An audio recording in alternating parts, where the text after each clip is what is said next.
then I'm a middle-aged white guy with kind of almost rimless glasses and a goatee and slightly more grey hair than I wish. And I'm wearing a grey t-shirt with a kind of stag, a Harry Potter style Patronus on it. It's not really a Harry Potter t-shirt. And I have a kind of moderately tidy office, but with lots of files in it. On that note, I'll just do a very brief framing of what we're talking about today. So we're kind of intersecting lots of things, and I know we often are doing this as kind of leaders. So it's just to recognise that we're, you know, the task of the whole programme is to look at how digital and leadership intersect. And that's quite interesting, because that's not necessarily really about tools and technologies and content and data. It's more a question of kind of literacy. So us knowing what's important, how to prioritize things in terms of setting the direction and goals, that all of those horrible things that leaders have to do, the hard decisions, especially around the allocation of resources.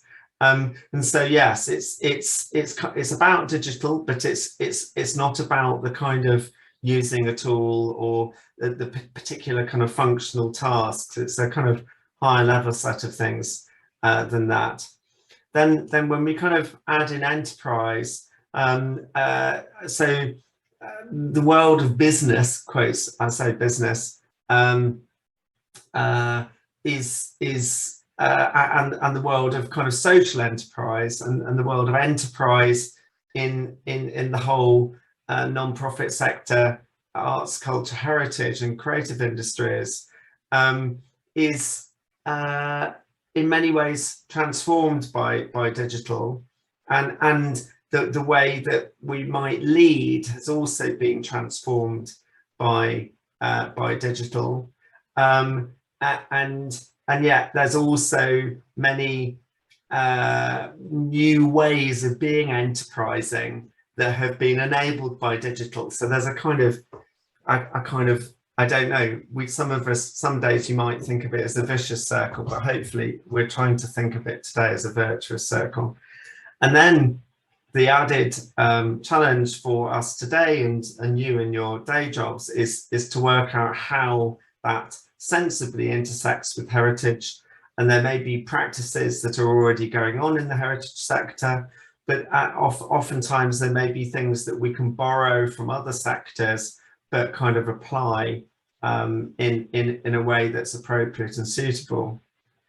And thinking just about that enterprise piece, we've kind of got the pre-industrial era and a kind of scale mass production era, and this kind of idea of enterprise is very much kind of the last 30, depends on your definitions, 30, 40 years of these much smaller organizations being fairly enterprising in the kind of leadership context. We're perhaps thinking of entrepreneurs.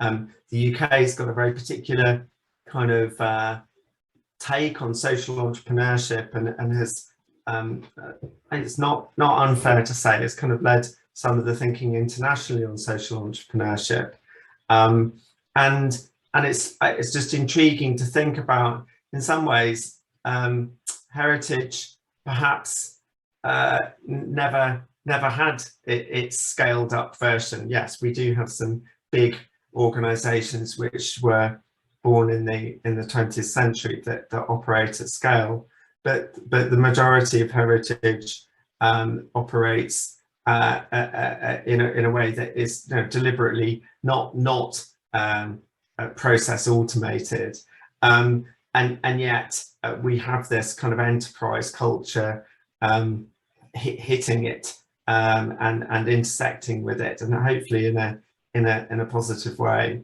And the other thing is that there are many kind of in the kind of global economic sense of enterprise, where all of these digital platforms are global, which are fundamentally shifted what we mean by enterprise and what's possible. The kind of infrastructure that you needed to be a business or a company used to be enormous, and it used to be out of reach for almost everybody. And now we've kind of got to the reverse, which is that it's in reach for almost everybody. So just even the basics of setting up an online shop and taking credit card payments, and also the more kind of creative side and cultural side of publishing and curating. But that's definitely enough from me, because we need to hear from our speakers.